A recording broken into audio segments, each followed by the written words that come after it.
अस्सलाम वालेकुम everyone, this is me Sonia. Paediatric health nursing में आज हम डिस्कस करेंगे कंजेनाइटल हेयर डिफेक्ट या फिर कंजेनाइटल हेयर डिजीज़ के बारे में। और इस वीडियो में हम ब्रीफ इंट्रोडक्शन करेंगे कंजेनाइटल हेयर डिफेक्ट और उसके type cyanotic and acyanotic defect के बारे में। Okay, so let's get started. अब वर्ड कंजेनाइटल का मतलब होता है वो डिजीज़, वो डिफेक्ट या फिर वो डिसऑर्डर जो प्रेजेंट होता है at the time of birth. यानी जैसे बेबी पैदा हुआ है उसी टाइम पर अगर कोई भी डिफेक्ट, कोई भी डिजीज़ उस टाइम पर उसको हुई है या फिर प्रेजेंट है उसको उसके अंदर, तो उनको हम कंजेनाइटल डिजीज़ बोलते हैं। अब ये हार्ट की डिजीज़ है, यानी कंजेनाइटल हार्ट डिजीज़ ये रेफ़र करते हैं ग्रुप ऑफ हार्ट डिफेक्ट जो कि प्रेजेंट होते हैं at the time of birth. जैसे बेबी पैदा हुआ उसी टाइम पर उसको हार्ट डिजीज़ है तो उनको हम कंजेनाइटल हार्ट डिजीज़ बोलते हैं। अब ये हार्ट डिफेक्ट जो हैं ये हार्ट के स्ट्रक्चर और उसके फंक्शन के ऊपर अफेक्ट करते हैं, जिसमें उनका ब्लड फ्लो और oxygenation of body also impact होता है, उनके ऊपर भी अफेक्ट होता है। तो ये सिंपली कंजेनाइटल हार्ट डिजीज़ है। अब डिस्कस करते हैं कि ये क्यों होती है कंजेनाइटल हार्ट डिजीज़। अब इसका जो काज़ है, मेन काज़, वो तो फ़िलहाल अननोन है। अब हमें ये नहीं पता कि ये इस काज़ की वजह से ही कंजेनाइटल हार्ट डिज़ीज़ हो सकती है। लेकिन कुछ ऐसे मल्टीफैक्टोरियल इटियोलॉजी है जो कि कंजेनाइटल हार्ट डिज़ीज़ की तरफ पॉइंट आउट करती है कि इनकी वजह से हो सकती हैं। There is a no 100% chance कि इसी इटियोलॉजी की वजह से कंजेनाइटल हार्ट डिज़ीज़ हो सकती है, लेकिन देयर इज़ सम चांसेस और there is a some risk factor कि उन फैक्टर्स की वजह से कंजेनाइटल हार्ट डिजीज़ हो सकती है। अब वो कौन से फैक्टर्स हैं? सो फैक्टर्स में हमारे पास मैटरनल मेडिकेशन, यानी जब वुमेन प्रेग्नेंट है, प्रेगनेंसी के दौरान वो ऐसी मेडिकेशंस ले रही हैं जिसमें folic acid antagonist, anti convulsant और ईस्ट्रोजेंस अगर वो ले रही हैं तो उसकी वजह से कंजेनाइटल हार्ट डिजीज़ हो सकती हैं। और प्रेगनेंसी के दौरान कोई इन्फेक्शन हो तो उसको हम मैटरनल इन्फेक्शन बोलते हैं, जिसमें मोस्ट कॉमन इन्फेक्शन अकर होते हैं रुबेला, साइटोमेगेलो वायरस। ये इन्फेक्शन प्रेगनेंसी के दौरान होते हैं, तो अगर ये प्रेगनेंसी के दौरान हुए हैं तो उसकी वजह से भी हो सकते हैं। देयर इज़ अ रिस्क और there is a chance. And also जब वो प्रेग्नेंट है तो उस दौरान उसको डायबिटीज़ है तो इसकी वजह से भी कंजेनिटल डिफेक्ट हो सकते हैं। लेकिन उसके अलावा कुछ और सिंड्रोम्स हैं जिसकी वजह से भी कंजेनिटल हार्ट डिसीज़ हो सकती है। ऐसा नहीं है कि जिसको भी ये सिंड्रोम होगा उसको ये उस बच्चे को कंजेनिटल हार्ट डिसीज़ होगी, लेकिन बहुत सारे अगर बच्चों को ये सिंड्रोम है तो उनमें से 30% आप कह लें तो 30% वो बच्चे होंगे जिनको कंजेनाइटल हार्ट डिफेक्ट हो सकते हैं due to Down syndrome, Turner syndrome और मार्फन सिंड्रोम। तो ये सिंपल फैक्टर्स थे या फिर इनको आप रिस्क फैक्टर्स भी बोल सकते हैं जिनकी वजह से कंजेनाइटल हार्ट डिफेक्ट हो सकते हैं। बट ये 100% श्योर इनका काज जो है ना वो नहीं है। उसके बाद डिस्कस करते हैं टाइप्स ऑफ कंजेनाइटल डिजीज़। अब कंजेनाइटल हार्ट डिजीज़ क्लासीफाई किया हुआ है टू मेन टाइप्स में, या फिर इनको डिवाइड किया हुआ है टू टाइप्स में। एक इसका टाइप है एसाइनोटिक और दूसरा इसका टाइप है साइनोटिक। ओके, अब इनमें भी मज़ीद फर्दर सब टाइप्स आ जाते हैं और इनको आप डिज़ीज़ या फिर डिफेक्ट भी कह सकते हैं। इनको हम वन बाय वन करके डिटेल में इनके लिए अलग लेक्चर बनाएंगे। आज सिंपल हम इनका ओवरव्यू कर रहे हैं। तो पहले डिस्कस करते हैं ए साइनोटिक। ए का मतलब होता है विदाउट, साइनोटिक का मतलब है साइनोसिस। यानी ए साइनोटिक कंजेनाइटल हार्ट डिजीज़ वो होती हैं जिनमें हार्ट डिफेक्ट होता तो है लेकिन उनकी वजह से बॉडी में साइनोसिस अगर नहीं होती तो उनको हम acyanotic congenital heart disease बोलते हैं। अब ये acyanotic congenital heart disease further classify या फिर डिवाइड किया हुआ है टू मेन पार्ट्स में। नंबर वन है acyanotic lesions resulting in increase volume load. अब इसमें जो वॉल्यूम लोड है टू द पल्मोनरी साइट, यानी लंग्स की तरफ जो ब्लड का वॉल्यूम है वो बहुत इंक्रीज होता है इसमें। ओके, और दूसरा इसका टाइप है acyanotic legends resulting in increase pressure load. अब ये वो एसाइनोटिक लेजेंड्स हैं जो कि जिनमें ब्लड वॉल्यूम इंक्रीज नहीं होता लेकिन उसका जो प्रेशर है, प्रेशर का लोड इंक्रीज होता है due to obstruction to ventricular outflow. यानी जो वेंट्रिकल में ब्लड है वो जब बाहर जाने की कोशिश करता है तो बाहर से उसको रेजिस्टेंस मिलती है। आइदर वो एओर्टा से मिल रही है, यानी एओर्टा उसको अपटेक नहीं कर रहा, या फिर पल्मोनरी वीन जो है वो उसको, जो राइट वेंट्रिकल है वहाँ से ब्लड को रोक रही है, उसको रेजिस्ट कर रही है। तो उसकी वजह से जो प्रेशर है वो इंक्रीज हो जाता है वेंट्रिकल्स में।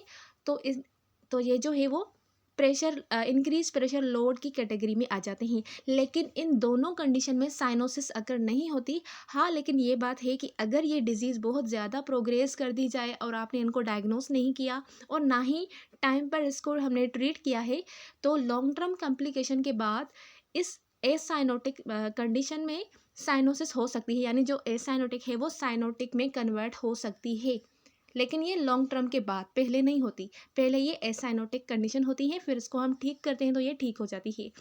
तो फर्स्ट टाइप था जिसमें जो लंग्स की तरफ ब्लड का वॉल्यूम है वो इंक्रीज हो जाता है। तो उनमें हमारे पास 3 टाइप्स आ जाते हैं। Number 1 is ventricular septal defect, यानी 2 वेंट्रिकल्स के बीच में जो सेप्टम होता है उसमें डिफेक्ट आ जाता है, यानी उसके अंदर एक होल बन जाता है। उसको हम वेंट्रिकुलर सेप्टल डिफेक्ट बोलते हैं। जिससे क्या होता है, 2 वेंट्रिकल्स नॉर्मली क्या होते हैं, एक दूसरे से सेपरेट होते हैं with the help of septum. लेकिन अब उस सेप्टम में एक डिफेक्ट या फिर होल कह ले कि आ गया है। अब वो होल क्या कर रहा है, दोनों वेंट्रिकल के ब्लड को मिक्स कर रहा है, एक ऑक्सीजनेटेड और दूसरा डीऑक्सीजनेटेड। ओके, तो इसको हम वेंट्रिकुलर सेप्टल डिफेक्ट बोलते हैं। दूसरा है पेटेंट डक्टस आर्ट्रियोसिस। अब पेटेंट डक्टस आर्ट्रियोसिस में क्या होता है, जब बेबी प्रेजेंट होता है वुम में, यानी जब वो अपनी मदर के वुम में प्रेजेंट होता है, यूट्रस में प्रेजेंट होता है, तो उस दौरान एओर्टा और पल्मोनरी वेन के बीच में एक होल होता है जो कि ब्लड को मिक्स करता है। अब ये होल नॉर्मली क्लोज हो जाता है। जैसे बेबी पैदा होता है तो थोड़े टाइम के बाद जैसे वो ऑक्सीजन को इनहेल करता है, अपने लंग्स को यूज़ करता है, तो उसके बाद जो होल पेटेंट डक्टस होल है वो क्लोज हो जाता है। लेकिन पेटेंट डक्टस आर्टरियोसिस में क्या होता है कि इसमें जो वो होल है वो क्लोज नहीं हो पाता। तो इसी वजह से जो ब्लड है वो मिक्स होता रहता है और अगेन ये भी साइनोसिस काज नहीं करता। तीसरा टाइप है इसका एट्रियल सेप्टल डिफेक्ट। अब एट्रियल सेप्टल डिफेक्ट में जो दोनों एट्रियम होते हैं, राइट और लेफ्ट एट्रियम, उनके बीच का जो सेप्टम है, उस सेप्टम में डिफेक्ट या फिर होल हो जाता है, जिसकी वजह से दोनों एट्रियम का ऑक्सीजनेटेड और डीऑक्सीजनेटेड ब्लड मिक्स हो जाता है। तो इसको हम एट्रियल सेप्टल डिफेक्ट बोलते हैं। अब इन तीनों डिजीज़ की वजह से, तीनों डिफेक्ट की वजह से जो ब्लड का वॉल्यूम है वो ज़्यादा से ज़्यादा लंग्स की तरफ जाता है, जिसकी वजह से बॉडी जो है वो साइनोस नहीं होती। दूसरा सब टाइप है एसाइनोटिक कंजेनाइटल हार्ट डिजीज़ का, जो कि अकर होता है due to increase pressure load. इसमें ऑब्स्ट्रक्शन होती है वेंट्रिकुलर आउटफ्लो। ये राइट वेंट्रिकल भी हो सकता है और लेफ्ट वेंट्रिकल भी हो सकता है। अब इसके सब टाइप्स हमारे पास हैं। वल्वुलर पल्मोनिक स्टीनोसिस। अब वल्वुलर पल्मोनिक स्टीनोसिस में क्या होता है, इसमें जो पल्मोनरी वेन होती है, पल्मोनरी वेन के जो वाल्व होते हैं वो या तो स्टिफ हो जाते हैं, नैरो हो जाते हैं, या फिर क्लोज हो सकते हैं। अब जब पल्मोनरी वेन नैरो हो जाएगी, स्टिफ हो जाएगी, तो उससे क्या होगा, उसके रिजल्ट में जो राइट वेंट्रिकल है वो ब्लड को आगे सेंड नहीं कर पाएगा, उसको ट्रांसमिट नहीं कर पाएगा आगे की तरफ, यानी लंग्स की तरफ नहीं कर पाएगा।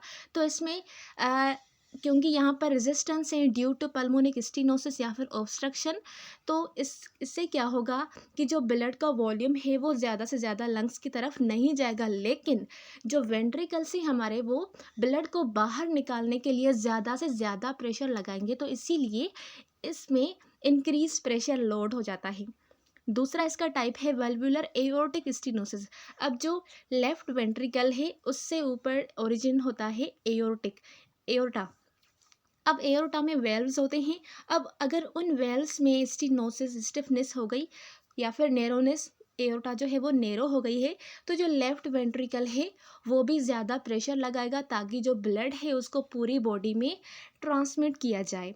ओके, देन लास्ट है हमारे पास कोआर्क्टेशन ऑफ द एओर्टा। इसमें जो एओर्टा है उसका आर्क बन जाता है, अपनी नॉर्मल जो उसकी पोजीशन होती है वो वहाँ से हट जाता है। तो ये डिजीज़ सारी जो डिफेक्ट हैं ये एसाइनोटिक कंजेनाइटल हार्ट डिफेक्ट में आ जाती हैं। ओके, इनको वन बाय वन करके हम डिटेल में डिस्कस करेंगे। दूसरे टाइप को डिस्कस करते हैं जो कि है साइनोटिक। अब साइनोटिक वर्ड से ही क्लियर है, इन कंजेनाइटल हार्ट डिजीज़ में बॉडी में साइनोसिस होती है, यानी साइनोसिस का मतलब है अगर बॉडी में ऑक्सीजन की लेवल कम है तो बॉडी ब्लू कलर की हो जाती है, तो उसको हम साइनोसिस बोलते हैं। तो इन कंजेनाइटल हार्ट डिजीज़ की वजह से बॉडी में साइनोसिस हो जाती है और उसके अलावा ऑक्सीजन की लेवल इसमें कम होती है। अब ये भी मज़ीद दो टाइप्स में डिवाइडेड है। एक साइनोटिक कंजेनाइटल हार्ट डिजीज़ वो होती हैं जिनमें पल्मोनरी यानी लंग्स की तरफ जो ब्लड फ्लो है वो बहुत कम जाता है, डिक्रीज ब्लड फ्लो होता है टू द लंग्स। और दूसरा इसका टाइप है, ये वो साइनोटिक लेजेंड्स हैं जिसमें जो ब्लड का फ्लो है वो लंग्स की तरफ बहुत ज़्यादा अमाउंट में जाता है, लेकिन फिर भी इसमें क्या होता है, इस कंडीशन की वजह से बॉडी में साइनोसिस होती है। वो क्यों होती है इसको हम आगे डिटेल में डिस्कस करेंगे। तो पहले सब टाइप को डिस्कस करते हैं जिसमें लंग्स की तरफ ब्लड का फ्लो बहुत कम जाता है, legends with decrease pulmonary blood flow. उसमें हमारे पास दो डिफेक्ट आ जाते हैं। एक है हमारे पास टेट्रोलॉजी ऑफ फेलट, जिसको हम टोफ भी बोलते हैं। Tetralogy of Fallot most common heart defect है साइनोटिक में। ठीक है, अब आपसे कोई एग्जामिनर क्वेश्चन कर सकता है कि which is the most common defect और congenital heart defect in cyanotic division. तो इसमें आप ये कह सकते हैं कि मोस्ट कॉमन जो डिफेक्ट है वो क्या है, टेट्रोलॉजी ऑफ फेलट है। इसको भी हम आगे डिस्कस करेंगे। और दूसरा इसका इसमें आ जाता है ट्राइकस्पिड और पल्मोनरी एट्रेजिया। इसमें जो ट्राइकस्पिड वॉल हैं वो या तो एब्सेंट होते हैं या तो वो क्लोज होते हैं। और उसके अलावा पल्मोनरी एट्रेजिया, इन दोनों को आप सेम ही कह सकते हैं, क्योंकि इन दोनों की वजह से जो ब्लड है वो लंग्स की तरफ नहीं जा सकता। अगर ट्राइकस्पिड क्लोज है तो जो राइट एट्रियम की तरफ ब्लड आता है वो नीचे राइट वेंट्रिकल में नहीं जाएगा, राइट वेंट्रिकल में नहीं जाएगा तो वो ऊपर लंग्स की तरफ नहीं जाएगा। और पल्मोनरी एट्रेजिया, एट्रेजिया का मतलब होता है ऑब्स्ट्रक्शन। अगर पल्मोनरी वीन बंद है, ठीक है, वो उसके जो वेल्स हैं वो नहीं खुल रहे हैं, वो बंद है, तो अगर वो बंद है तो जो ब्लड है वो लंग्स की तरफ कैसे जाएगा, यानी इन दोनों की वजह से जो ब्लड का फ्लो है वो लंग्स की तरफ नहीं पहुंच सकता।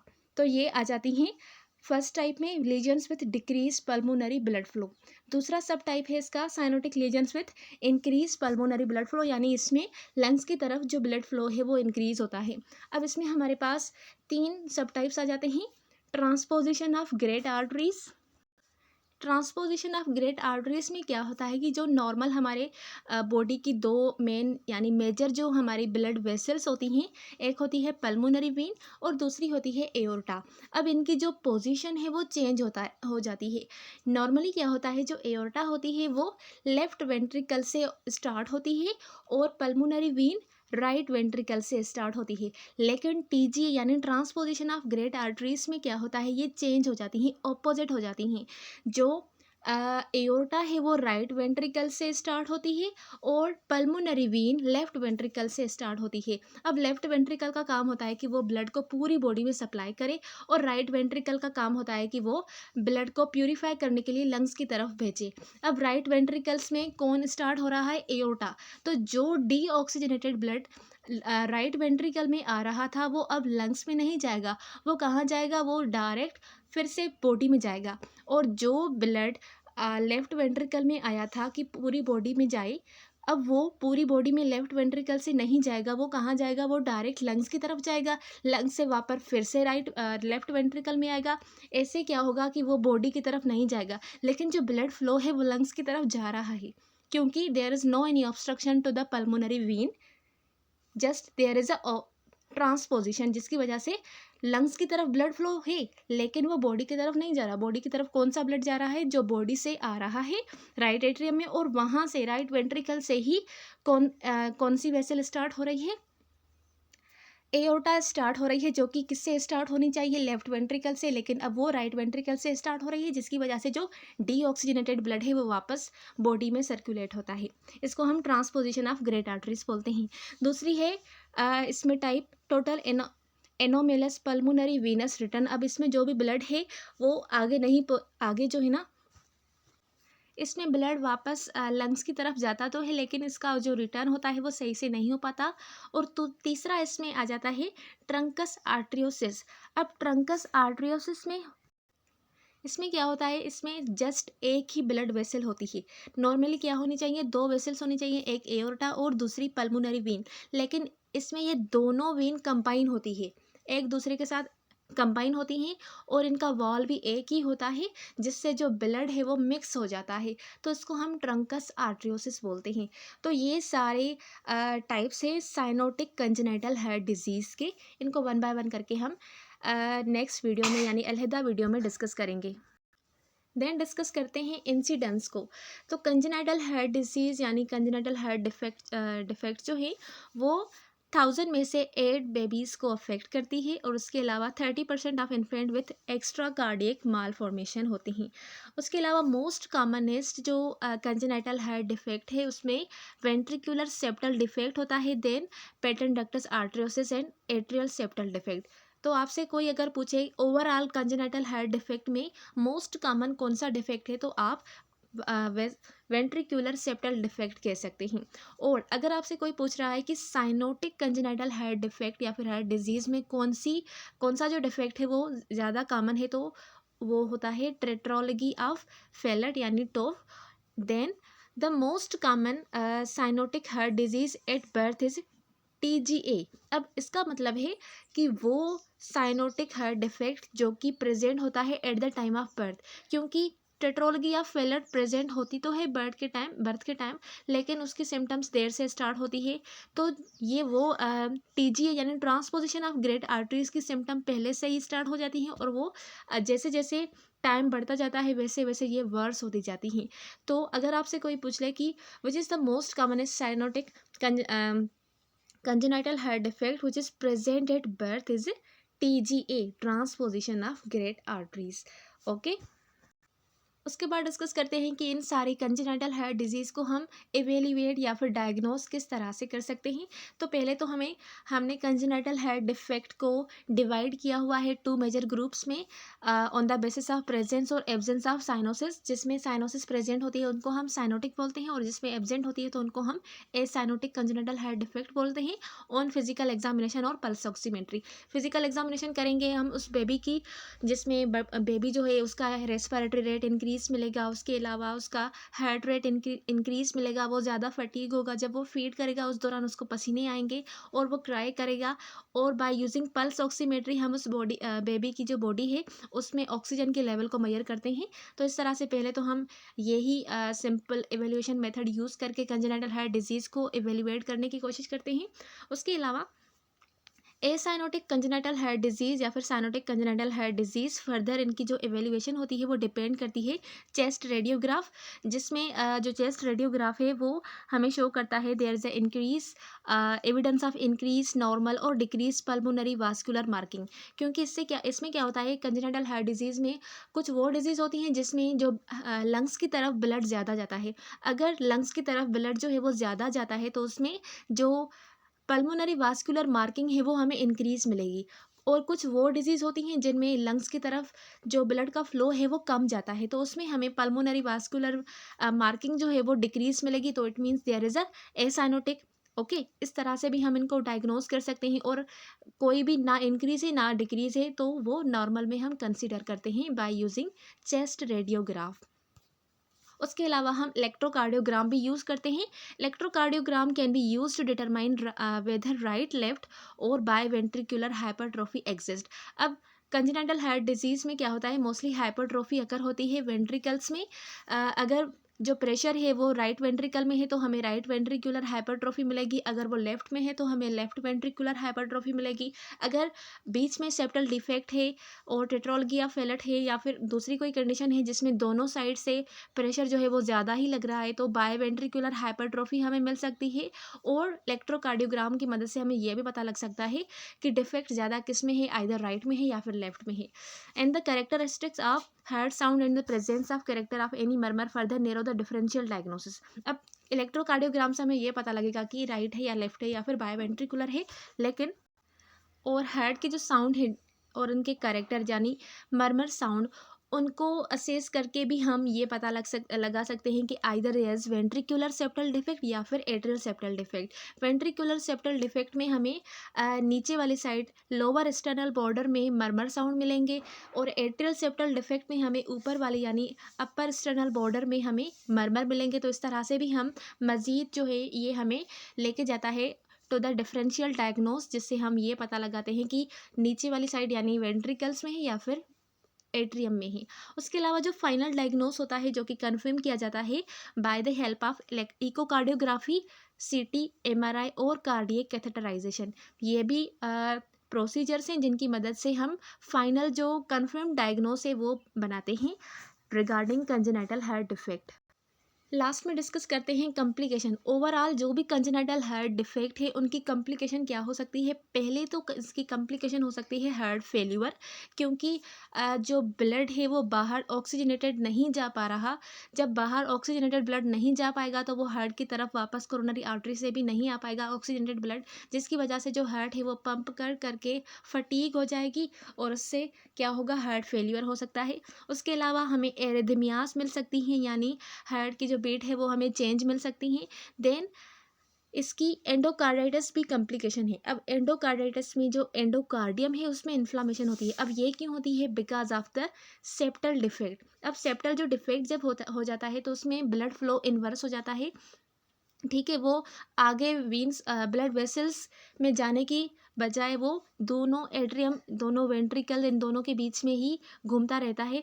तो इससे क्या होगा, जो बीच वाला प्रेशर है वो ज़्यादा हो जाता है और साइड में जो प्रेशर है वो कम होता है। तो साइड वाले प्रेशर में वैसे तो क्या होता है, नॉर्मली जो बैक्टीरियाज वगैरह हैं वो अंदर एंडोकार्डियम में टिक नहीं पाते, लेकिन जो साइड वाला स्लो प्रेशर होता है ब्लड का, वो बैक्टीरियाज को हेल्प करता है कि वो अटैच हो सकें किससे, एंडोकार्डियम से।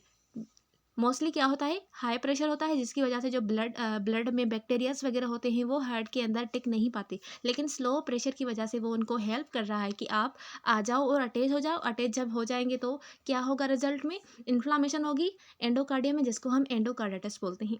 उसके अलावा स्ट्रोक हो सकता है। अब स्ट्रोक उन कंडीशंस में हो सकता है जिसमें जो ब्लड का वॉल्यूम है वो लंग्स की तरफ नहीं जा पाता। बेसिकली क्या होता है, जो डीप वीनस थ्रोम्बोसिस वाले पेशेंट्स होते हैं उनके जो क्लॉट्स हैं वो डी अटैच हो जाते हैं। डी अटैच होने के बाद जब वो हार्ट में आते हैं तो हार्ट से वो डायरेक्ट कहाँ पर जाते हैं, लंग्स में जाते हैं ब्लड को प्यूरिफाई करने के लिए। लेकिन किसी कंडीशन में क्या हो रहा है, ब्लड जो है वो लंग्स की तरफ नहीं जा रहा। अगर वो लंग्स में जाता तो पल्मोनरी एम्बोलिज्म होता, लेकिन जो ब्लड है वो लंग्स की तरफ नहीं जा रहा, फिर से वो बॉडी की तरफ ही जा रहा है। तो इसकी वजह से जो क्लॉट्स है वो आगे ब्रेन की तरफ ट्रेवल कर सकते हैं, जिसकी वजह से जब ब्रेन की आर्टरीज ब्लॉक होंगी ड्यू टू एम्बोलिज्म तो उससे स्ट्रोक हो सकता है। Then there is a pulmonary hypertension. हमने वो भी डिफेक्ट डिस्कस किए जिसमें जो ब्लड का फ्लो है वो लंग्स की तरफ ज़्यादा से ज़्यादा जाता है। अब अगर नॉर्मल लेवल से ब्लड फ्लो लंग्स की तरफ ज़्यादा से ज़्यादा जाएगा तो पल्मोनरी वेन्स में क्या होगी, हाइपरटेंशन होगी। देन लास्ट है हमारे पास कॉम्प्लिकेशन, एसेन-मेंजर सिंड्रोम। अब इसमें क्या होता है, इसमें जैसे वेंट्रिकुलर सेप्टल डिफेक्ट होता है उसमें क्या होता है कि जो ब्लड का फ्लो है, नॉर्मली हमें पता है कि लेफ्ट वेंट्रिकल का जो प्रेशर है और उसकी एबिलिटी जो है वो इंक्रीज होती है, ग्रेटर होती है as compare to right ventricle. तो पहले तो क्या होता है, लेफ्ट वेंट्रिकल से जो ब्लड है वो कहाँ पर जाता है, राइट वेंट्रिकल में जाता है, बिकॉज उनके बीच में जो होल होता है उससे, ठीक है, उस होल से कंटिन्यूसली ब्लड राइट वेंट्रिकल में जाता है। लेकिन एक पॉइंट ऐसी आती है जिसमें जो वो प्रेशर है वो रिवर्स हो जाता है। अब इतना प्रेशर मिला है राइट वेंट्रिकल को कि उसने भी अपनी साइज बढ़ा ली, उसमें हाइपरट्रोफी हो गई और उसका भी प्रेशर इंक्रीज हो गया। तो अब क्या होगा, अब जो प्रेशर है वो राइट वेंट्रिकल में इंक्रीज हो गया, फिर से जो राइट वेंट्रिकल की साइड में ब्लड था वो कहाँ जाएगा, लेफ्ट वेंट्रिकल में। तो जब रिवर्स शंटिंग होती है, रिवर्स ब्लड फ्लो होता है, उसको हम एसेन-मेंजर सिंड्रोम बोलते हैं। तो ये सारी कॉम्प्लिकेशंस थी कंजेनाइटल हार्ट डिसीज़ की। सो आई होप कि आपको आज की वीडियो क्लियर हो गई होगी। मिलते हैं अगले वीडियो में इनके टाइप्स के बारे में जो हम डिस्कस करेंगे। तब तक के लिए अल्लाह हाफिज़।